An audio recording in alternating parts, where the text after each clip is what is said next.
Okay, so motion study refers to the study of movements, यानी कि business में जो भी एम्प्लॉयज़ होते हैं वो कितनी बार लिफ्ट कर रहे हैं, पुट कर रहे हैं इधर से उधर ऑब्जेक्ट्स को, सिटिंग कर रहे हैं, चेंजिंग पोजीशंस क्या है उनकी इन अ टिपिकल जॉब।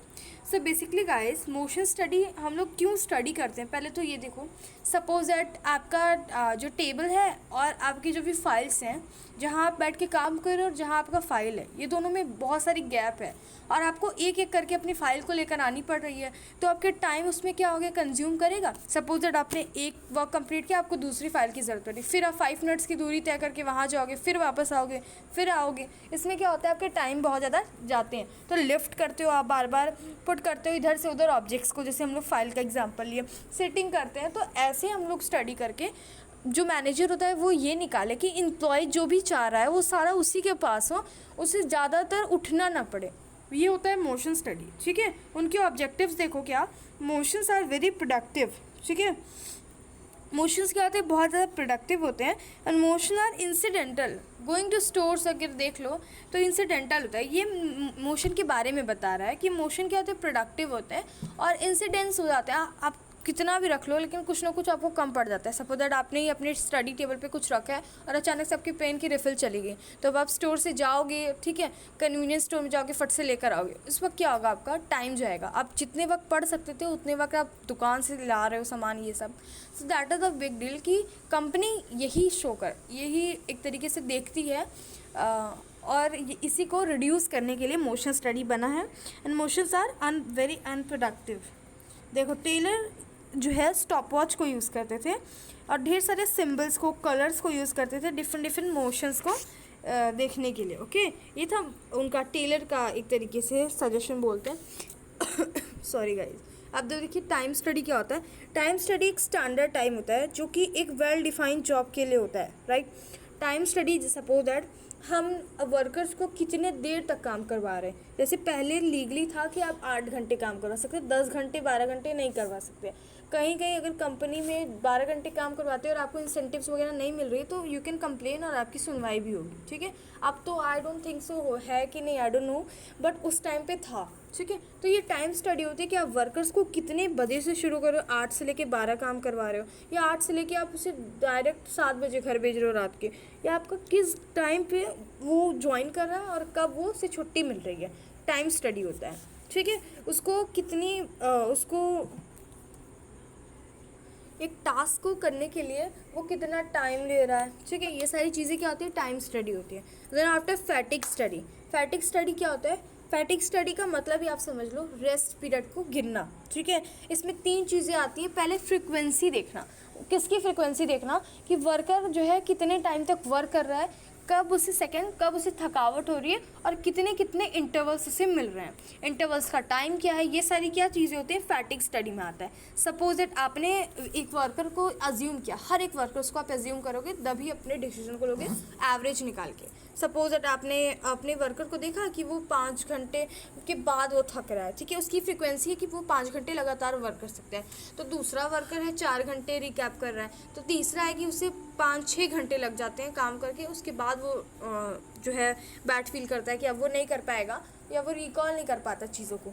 उस केस में क्या होता है, आप यही देखते हैं कि कितना टाइम पीरियड उसको लगता है रिकॉल करने में, और देन आफ्टर कितने पीरियड का इंटरवल दे। सपोज दैट आप 12 घंटे काम करवा रहे हो, सिर्फ एक ब्रेक दे रहे हैं, तो दिस इज़ नॉट गुड। अगर आपका वर्क लेंदी है तो आप 2-2 इंटरवल्स दो, 2-2 लंच ब्रेक वगैरह करवाओ। ओके, ये होता है fatigue study. I just wish कि अब आपको क्लियर हो। एंड जो हमारा टेलर का जो लास्ट टेक्निक है which is different piece wage system, इसमें बोलता है कि अगर आप वर्क करवा रहे हो, राइट, उनको फेयर वेजेस दो, ठीक है। आप इस तरीके से उन्हें वेजेस दो कि वो खुश रहें। अपने वर्कर से बहुत ज़्यादा काम करवाओ, वो 12-12 घंटे तक काम करते रहे और आपने उनकी सैलरी कट कर ली कि तुमने तो अच्छे से वर्क ही नहीं किया, उस केस में स्ट्राइक हो सकती है। बहुत सारी ऐसी अनप्रेडिक्टेबल चीज़ें हो सकती है आपके खिलाफ। तो दैट्स वाई अगर आप चाहते हैं कि अपनी कंपनी को, वर्कर्स को खुशी खुशी रखना, तो आप उन्हें इंसेंटिव्स, प्रमोशन वगैरह देते रहें। ओके, अब हम आते हैं अपने साइंटिस्ट फेयोल पे, जिनके प्रिंसिपल्स को देखते हैं। उससे पहले हम बैकग्राउंड को चेक करते हैं। फेयोल देखो, फेयोल क्या होते हैं, एक माइनिंग इंजीनियर के रूप में वहाँ पे अपने वर्क करते थे टर्की में। और उन्होंने जब इंजीनियरिंग कंपनी को जब स्टार्ट किया था उस टाइम पे क्या थी, 30 ईयर्स उन्होंने वर्क किया कोलस्टील कंपनी में। और जिस टाइम उन्होंने ज्वाइन किया था उस टाइम क्या थी, वो बहुत ही बुरी कंडीशन में थी। उनकी जो कंपनी की कंडीशन थी वो बिल्कुल दिवालिया टाइप की कंडीशन हो गई थी कि बस अब वो तुरंत बंद कर देंगे अपनी कंपनी, लॉस ही लॉस था उनके पास। ठीक है, जब फेल आते हैं, इतना हार्ड वर्क करते हैं, इतनी सब कुछ एज्यूम करते हैं, वर्कर्स को देखते हैं, उस वक्त उन्होंने जो भी अपनी टेक्निक्स अपनाए होते हैं, उनकी मैनेजमेंट और टेक्निकल चीज़ों की वजह से वो कंपनी, जब वो 30 साल वर्क किए, उस वक्त जब उन्होंने ये 30 साल के बाद रिटायर हुए, उस वक्त एक स्ट्रॉन्ग फाइनेंशियल बैकग्राउंड था उस कोलस्टील कंपनी का। यानी आप सोच लो, जो कंपनी बिल्कुल एकदम ज़ीरो हो गई है, उनको उन्होंने 100% करके दिखाया। And that's why he is known as father of management studies and thoughts. ठीक है, क्योंकि उनके कंट्रीब्यूशन से उन्होंने टेक्निकल और मैनेजमेंट स्किल्स दिखाई अपनी। उन्होंने ऐसे ऐसे स्टेप्स लिए, planning, organising, staffing, directing, controlling, ये सारे स्टेप्स दिए कि क्या करना चाहिए। और उन्हें 14 प्रिंसिपल्स दिए। आइए let's see what are they. अब हम फ्योल के 14 प्रिंसिपल्स को देखेंगे, जिसमें से पहला प्रिंसिपल है डिवीजन ऑफ वर्क।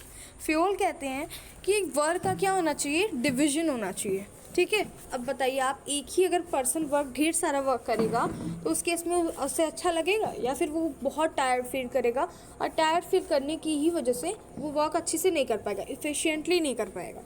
तो फ्योल कहते हैं कि जो वर्क जिसका है उसको बांट दो, उसके लिए रिस्पॉन्सिबिलिटी दो उसको कि उसे ये करना है। ठीक है, this is called the division of work. वो पर्सन जो जिस काम में बेटर है उसे वही काम दे दो, जो जिस काम से स्पेशलाइज पर्सन हो गया उसको वो काम का डिवीजन कर दो। सपोज दैट कोई हमारे एचआर हैं, एचआर ह्यूमन रिसोर्स वाले होते हैं, तो अगर वो बहुत अच्छा वर्क करता है, मैनेज अच्छा से करता है, उसे सीईओ बना दो। ठीक है, ये डिवीजन कर रहे हैं कि जो इन्वायरमेंट वगैरह को लिए ज़्यादा ध्यान देता है उसको उस टाइप का वर्क दे दो उसकी क्वालिफिकेशन के अकॉर्डिंग। सेकंड जो उनका 14 प्रिंसिपल्स में से है वो है अथॉरिटी एंड रिस्पॉन्सिबिलिटी। ऐसा नहीं कि वर्कर को सिर्फ अथॉरिटी दो, उनके पास रिस्पॉन्सिबिलिटी ना हो, या फिर सिर्फ रिस्पॉन्सिबिलिटी दे दो लेकिन अथॉरिटी ना हो। राइट, जैसे आपके स्कूल में अथॉरिटी भी होती है, रिस्पॉन्सिबिलिटी भी होती है ना। अथॉरिटीज़ टीचर्स को होती है ना कि बच्चों का जिम्मेदारी रखें, और रिस्पॉन्सिबल भी होते हैं कि अगर कोई भी चीज़ गड़बड़ हुई तो उसके लिए रिस्पॉन्सिबल कौन है, टीचर्स रिस्पॉन्सिबल है। समझ रहे हो ना। तो जो हमारे फ्योल होते हैं वो कहते हैं कि आप उनको राइट दीजिए करने के लिए, और साथ ही साथ वही उसकी रिस्पॉन्सिबिलिटी को भी उठाएंगे। ओके, थर्ड है हमारा discipline. It is very important and necessary in each and every place. Either it is your life, either it is your organization, either it is your school, colleges, etc. कहीं भी रहो आप discipline में रहेंगे। ठीक है, ऑर्गेनाइजेशन में discipline very must है कि आप किस तरीके से रह रहे हैं, ऑर्गेनाइजेशन रूल्स को फॉलो कर रहे हैं कि नहीं कर रहे हैं, या फिर सिर्फ आप अपना ही मन का कर रहे हैं। ये सारी चीज़ें भी देखने के लिए फ्योल हमसे कहते हैं। Then after unity of command, Fayol कहते हैं कि सिर्फ एक बॉस होना चाहिए। समझ रहे हो, यानी कि ढेर सारे लोगों का कंट्रोल नहीं होना चाहिए, सिर्फ एक लोग कंट्रोल करे, एक लोग सुपरवाइज़र हो, एक लोग ऑर्डर दे और एम्प्लॉयज़ उसे ढंग से फॉलो करें। अगर डिफरेंट लोग ऑर्डर देंगे तो क्या होगा, ईगो क्लैश होगा। एक का वर्क करोगे एक का नहीं तो ईगो क्लैश होगा। सेकेंड, वर्कर सोचेंगे चाओस वगैरह उनके मन में हो जाएगा, कन्फ्यूजन होगा, और वो एक्सक्यूजेस देंगे कि इन्होंने तो ये कहा था, इन्होंने तो ये कहा था। लाइक एग्जांपल दो, आपकी मम्मी अगर कुछ और कहें और आपके पापा अगर कुछ और कहें, बिल्कुल दोनों लोग अपोजिट कह रहे हैं, उस केस में आप क्या करेंगे? आप तो बहाना मार देंगे ना कि अरे आपने ये बोला था, उन्होंने ये, मुझे समझ ही नहीं है, एक्सक्यूज़, या फिर आप कंफ्यूज हो जाओगे। ये कंडीशन आती है। ओके,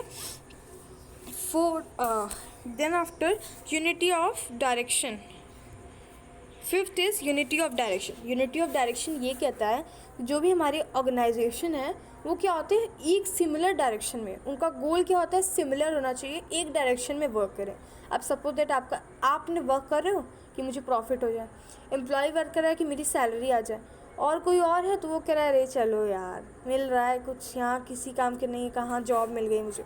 उस केस में क्या होगा, उस केस में आपकी कंपनी गुड कंडीशन कभी नहीं आएगी, you will never be successful. अगर आपको सक्सेसफुल होना है तो आपके एम्प्लॉयज़ को क्या होना चाहिए, वेल ट्रेंड होना चाहिए, जो सच में ये चाहता हो कि जैसे आप चाहते हो कि आपका दूसरा ब्रांच कंपनी का ओपन हो गुजरात में, आप यूपी में करो, आप गुजरात में खोलना चाहते हो, सारी वर्कर्स के मन में ये हो, ठान के बैठे कि अब जो भी हम ऐसा वर्क करेंगे कि हम गुजरात में नेक्स्ट ईयर कंपनी खोलेंगे।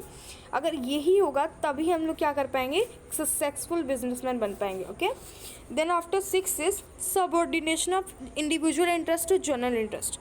यानी यहाँ क्या होता है, इंडिविजुअल के इंटरेस्ट को प्रायोरिटी ना देते हुए, ठीक है, प्रायोरिटी ना देते हुए हमें ऑर्गेनाइजेशन को प्रायोरिटी देनी चाहिए। सपोज दैट इंडिविजुअल एम्प्लॉय है, वो चाहता है कि हमारी सैलरी बढ़ जाए, बस फर्म को लॉस हो प्रॉफिट हो हमें उससे क्या, ठीक है, हम कौन सा शेयर होल्डर हैं जो हम सब कुछ टेक करने वाले हैं, हमको तो बस सैलरी चाहिए भाई, हमारा सैलरी बढ़ जाए वरना जाओ, ठीक है। उस केस में क्या होगा, ऑर्गेनाइजेशन में क्या होगी, क्लैशेस होंगी। ऑर्गेनाइजेशन में सारे लोग का मोटो, ऑब्जेक्टिव, गोल सब कुछ सिमिलर होना चाहिए। एक चीज़ होनी चाहिए, फर्म को प्रॉफिट हो तो प्रॉफिट हो। अगर फर्म का प्रॉफिट होगा तो आपको प्रॉफिट मिलेगा कि नहीं मिलेगा, बिल्कुल मिलेगा। Okay okay, next move to the another one which is called remuneration of employees. इसमें फ्यूल कहते हैं कि अगर आप वर्क करवा रहे हैं एम्प्लॉयज़ से, आपके एम्प्लॉयज़ वेल ट्रेंड हैं, बहुत अच्छे हैं, बहुत वर्क कर रहे हैं, आपको सपोर्ट कर रहे हैं या फिर सपोर्ट कुछ भी कर रहे हैं, आप उन्हें सही वेजेस, सैलरी जो भी प्रोवाइड कर रहे हो उनको ढंग से प्रोवाइड करो। ऐसा नहीं कि आप उनसे काम करवा रहे हो और वेजेस के टाइम पे उनकी सैलरी कट करके दे रहे हैं। इनसे क्या होता है, उनको डिस्क्रिमिनेशन फील होता है कि वर्क, जैसे आप जो टॉप लेवल होते हैं वो सिर्फ प्लान करते हैं, वर्कर्स जो भी मेहनत सारी होती है सारी लेबर वर्कर्स की होती है, तो हमें उनकी रिस्पेक्ट करनी चाहिए, उनके फेयर वेजेस करनी चाहिए, उनको पे करें एक रीज़नेबल स्टैंडर्ड ऑफ लिविंग, ताकि वो अपने रीज़नेबल स्टैंडर्ड ऑफ लिविंग यानी इनकी स्टैंडर्ड जो है कम से कम मेंटेन हो सके, ठीक है। ऐसा भी नहीं कि हम बहुत एक्स्ट्रा उन्हें देने लगे प्रॉफिट और हमारी कंपनी डूब जाए, ऐसा भी नहीं करना। देन आफ्टर देखो सेंट्रलाइजेशन एंड डिसेंट्रलाइजेशन। इसका मतलब क्या होता है, आप मेरी कचौड़े जैसी फिगर में देख सकते हैं, ये मैंने अपनी बुक पे समझने के लिए बनाई थी। इसको देख रहे हो, जूम करके मैं दिखाती हूँ। इसमें जो बीच वाला जो सर्कल है वो एक मेन है, यानी बॉस है ये, और इसके 5 एम्प्लॉई आसपास घूम रहे हैं। ये पांचों किसको देखेंगे, सिर्फ बॉस को बोलेंगे। यानी ये जो ए है, बी है, सी है, डी है और ई है, ये सारे को जो भी प्रॉब्लम्स होंगी ये क्या करेंगे, तुरंत अपने बॉस से क्लियर करें। जैसे आप एग्जांपल लो कि आपकी क्लास में ए क्लास टीचर होते हैं, आपके सारे बच्चों की प्रॉब्लम क्या होती है, क्लास टीचर मेंटेन करती हैं, क्लास टीचर जानती है, क्लास टीचर समझती हैं और वही ऑर्डर वगैरह देती हैं कि क्या करना चाहिए, आपके प्रॉब्लम का सोल्यूशन क्या है। तो सारे बच्चे क्या है, एम्प्लॉय हैं ABCD टाइप के, और जो मिडिल वन है वो मैम हो गई हमारी बॉस। ओके, लेकिन जो नेक्स्ट है इसे सेंट्रलाइजेशन कहते हैं। ये एक पर्टिकुलर होगा, ठीक है, एक पर्टिकुलर होगा जिसको हम अपनी सारी प्रॉब्लम्स को बताएंगे, जो ही सारे डिसीजंस वगैरह को टेक करेगा, देवर ओनली सिंगल वन।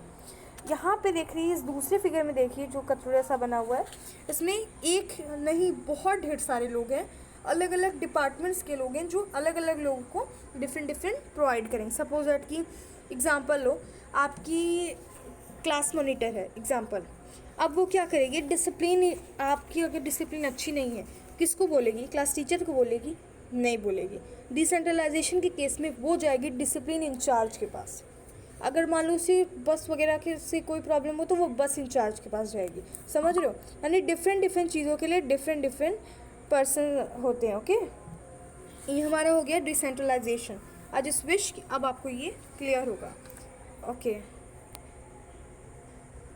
देन हमारा है स्केलर चेन। स्केलर चेन को समझाती हूँ इस फिगर से। हियर आप इसे देखो, ये क्या हो रहा है, पास हो रहा है, किसका पास हो रहा है, इंफॉर्मेशन का पास हो रहा है। F से E, E से D, D से C, then B, then A जो कि टॉप लेवल का, और फिर नीचे जा रहा है A से L, L से M, M से N, O, देन P। ये होता है स्केलर चेन। कि हम जैसे एग्जांपल लो, एक कंपनी होती है, जो एम्प्लॉय होता है वो हमेशा मैनेजर से बात करता है, उसकी वेजेस कट रही हैं तो उसके लिए भी वो उससे बात करेगा, ठीक है। वो खुद फ़ोन उठा के ये नहीं कि डायरेक्टर शेयर होल्डर से बात करेगा कि आप हमारी सैलरी क्यों काट रहे हो, है ना, क्यों नहीं होता ऐसा, बिल्कुल भी नहीं होता। उनको कभी भी बात करने नहीं दिया जाता। क्यों नहीं बात करने दिया जाता, आप ही बताओ। क्योंकि टॉप लेवल मैनेजर्स का वैसे ही इतनी स्ट्रेसफुल वर्क होती है, इतनी कॉम्प्लेक्सिटी होती है कि वो प्लान करते हैं, सब कुछ रूल्स वगैरह को फॉर्मुलेट करते हैं। उसमें अगर एक एम्प्लॉय, सपोज 100 एम्प्लॉय है, उन्हें 100 कॉल आने लगे तो वो बताओ वो क्या होंगे, प्रेशराइज हो जाएंगे ना। दैट इज़ द रीज़न कि क्यों एम्प्लॉयज़ को कॉल नहीं करने दिया जाता। वो अपनी प्रॉब्लम्स को अपने से ऊपर वाले पोस्ट को बताते हैं। स्केलर चेन में भी बिल्कुल वही होता है, नीचे से लेके धीरे धीरे ऊपर तक जाता है। सपोज दैट 3 पर्सन है, एक शेयर होल्डर है, देन मैनेजर है, देन आप एम्प्लॉय या फिर लेबर हो। लेबर की प्रॉब्लम हुई, वो मैनेजर से कहा, मैनेजर कहा कि देखिए भाई शेयर होल्डर, इनका थोड़ा सा सैलरी मत काटा करिए क्योंकि ये बहुत नाराज़ हैं। तो शेयर होल्डर उनको बताएगा, देन आफ्टर वो ऊपर से नीचे दोबारा इन्फॉर्मेशन आएगी कि चलो ठीक है, नेक्स्ट जो मंथ है उसमें तुम्हारी सैलरी नहीं कटेगी, तो वो हैप्पी हो जाएगा। ओके, तो ये बता रहे हैं कि स्केलर चेन इसी टाइप से वर्क करता है। ओके, बट इसमें आप सोच रहे होगे कि ये ई और ओ के बीच में इस टाइप का लाइन क्यों है। इसे बोलते हैं गैंग प्लैंक। ठीक है, ये क्या होता है मैडम? देखो, ये होता है कि सपोज दैट कोई इमरजेंसी आ गई, हमारे पास इतना टाइम नहीं है। ठीक है, हमारे पास बिल्कुल भी टाइम नहीं है कि हम एक के बाद एक ऊपर तक इन्फॉर्मेशन है फिर वेट करें कि कब आ रही है बैक नॉलेज इन्फॉर्मेशन। उस केस में क्या होता है, डायरेक्ट वर्कर्स मैनेजर से, मैनेजर दूसरे से, कोई भी किसी से भी बात कर सकता है। ये एक तरीके से शॉर्टकट बोल सकते हैं हम लोग। ठीक है, तुरंत बात करने के लिए। बट ये ऐसा नहीं होता कि हर एक बात को आप अपने लिए प्रॉब्लम इमरजेंसी टाइप मान लो, उस बात को कि अरे हमें तो इमरजेंसी थी, हम तभी तो कॉल लगाए। दैट नॉट दी, ये सिर्फ एक इमरजेंसी के केस की अनसर्टेनिटी होगी। सपोज दैट कि आपके ऑर्गेनाइजेशन में ना आग लग गई, अब आप वर्कर, आप धीरे मैनेजर्स बोलो, मान लो मैनेजर फ़ोन नहीं उठाया, उस केस में आप तुरंत अपने बॉस को फ़ोन लगाओगे और कहोगे कि देखिए यहाँ पे ये सब हो गया है, एम्प्लॉयज़ मशीन वगैरह डिस्ट्रॉय हो गई, ये सब। उस केस में क्या होता है, गैंग प्लैंक होता है। ओके, अब हम देखेंगे ऑर्डर। What is order? एक सिस्टमेटिक ऑर्डर होता है। हर एक कंपनी एक ऑर्डर देती है, पीपल और मटेरियल एक सूटेबल प्लेस पे रखे जाए, एक मैक्सिमम इफ़िशियंसी हो उनमें। सो दैट्स वाई उनको क्या होता है, ऑर्डर मिलता है। और ऑर्डर कैसे मिलना चाहिए आपको मैंने बताया था, एक पर्टिकुलर पर्सन दे उनके अकॉर्डिंग। इक्विटी यानी इक्वालिटी होता है। सिंपल वर्ड में कहूँ तो equity that means equality, workers, managers, share holders, boss, कोई भी हो, उनके बीच में इक्वालिटी होनी चाहिए। कभी भी अगर ये हुआ, एक रूल ऑफ थंब मैंने आपको अभी बताया, उस टाइप का अगर चीज़ होगा, यानी डिक्टेटरशिप वाला अगर करोगे कि हम तो भाई बॉस हैं, हमारे नीचे जो है ना वो हमसे नीचे ही है, हमारे लेवल का कोई है नहीं इस पूरे यूनिवर्स में, उस केस में क्या होगा, आप ज़रूर हारोगे। ठीक है, equity that is called equity. Stability of personal देखिए, देन हमारा 12th जो हमारा कंसेप्ट है गिवन बाय फेयर, वो कहते हैं कि stability of personal that means कि जो भी एम्प्लॉय है उसके मन में कभी भी ये डर नहीं होना चाहिए कि अगर मैं अच्छा वर्क नहीं करूँगा तो मुझे तुरंत निकाल दिया जाएगा। इस फियर में अगर वो आके वर्क कर रहा है तो आपकी कभी भी वर्क जो है ना बिल्कुल बेटर नहीं होगी, बेस्ट तो कभी नहीं होगी। वो कैन डू बेटर वाला नहीं होता कि अरे करो करो, वही वाला हालत होगा। ठीक है, बेस्ट तभी होगा जब आपके एम्प्लॉयज़ की माइंड एकदम फ्रेश रहेगा कि सच में मैं एकदम स्टेबल हूँ, मुझे बिल्कुल डरने की ज़रूरत नहीं है, मैं बेस्ट परफॉर्म करूँगा, मेरे इंसेंटिव्स आएंगे, मेरे प्रमोशन होंगे, मेरी जॉब फिक्स है ना। अगर आप हमेशा अपने एम्प्लॉयज़ को कहो अच्छे से काम करो वरना तुम्हें निकाल देंगे तुरंत, इस केस में क्या होगा, एम्प्लॉय बेचारा डरा रहेगा कि ओफो जल्दी करो और जल्दी में ख़राब काम हो जाएगा। ये होता है stability of personal. Okay, then हमारे हैं 13 जो हमारे प्रिंसिपल्स थे गिवन बाय फेयोल, वो कहते हैं इनिशिएटिव, यानी वर्कर को इनकरेज कराना चाहिए अपने प्लान्स को। अगर वो इम्प्रूव कर रहे हैं, ठीक है, अपने सेल्फ मोटिवेट करो आप उनको इनिशिएट करो, यानी वर्कर्स को इनकरेज करो, डेवलप करो, उनके प्लान्स को इम्प्रूव करो। ओके, इनिशिएटिव का एक और मतलब समझ लो कि अगर आपके वर्कर्स हैं, उन्होंने कोई आइडियाज़ दिए, ठीक है, कि इस तरीके से बिज़नेस करें या फिर ये वर्क करें तो ऐसा होगा, तो आप उनकी जो भी आइडियाज़ हैं उनको थोड़ा रिस्पेक्ट दो।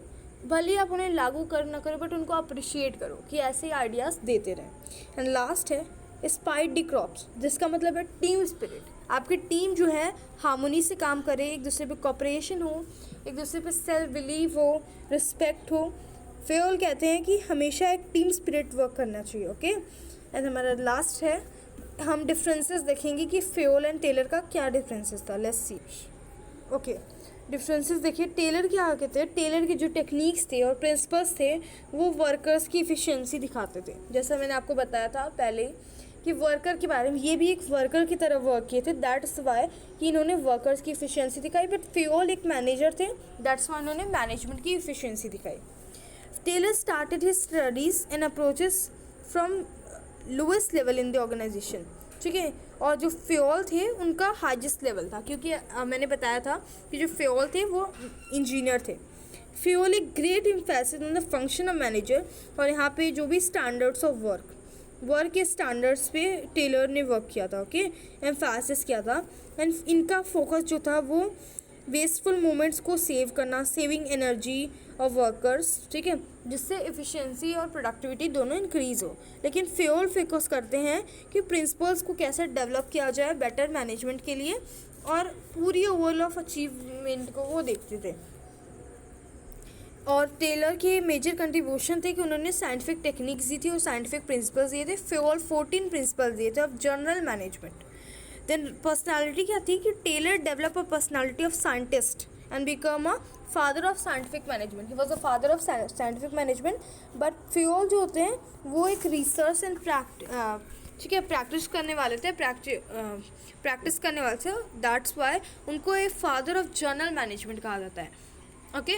और यूनिटी ऑफ कमांड में टेलर के अकॉर्डिंग 8 बॉसेस होने चाहिए। मैंने आपको बताया था ना फंक्शनल फोरमैनशिप, उसकी बात हो रही है। फ्योल कहते हैं कि एक ही वन बॉस हो जो कि एम्प्लॉयज़ को ऑर्डर दे। एक्सप्रेशन क्या था टेलर का कि Taylor techniques scientific management show करती थी, और ये जनरल थ्योरी ऑफ एडमिनिस्ट्रेशन और इनकी एप्लीकेबिलिटी थी टेलर की कि एप्लीकेबल टू स्पेशल सिचुएशन में ही टेलर का वर्क करता था। और जो फ्योल थे वो पूरी यूनिवर्सल थी, okay. So finally guys this is video is very lengthy, ठीक है, लंबी है बहुत ज़्यादा वीडियो, सॉरी गाइस। और आई जस्ट विश मैंने सारी डीप में डिस्कस कर दिया है ताकि आप अपने वर्ड्स में से मेंटेन करके रख सकते हो। So thank you so much guys, take care, bye bye.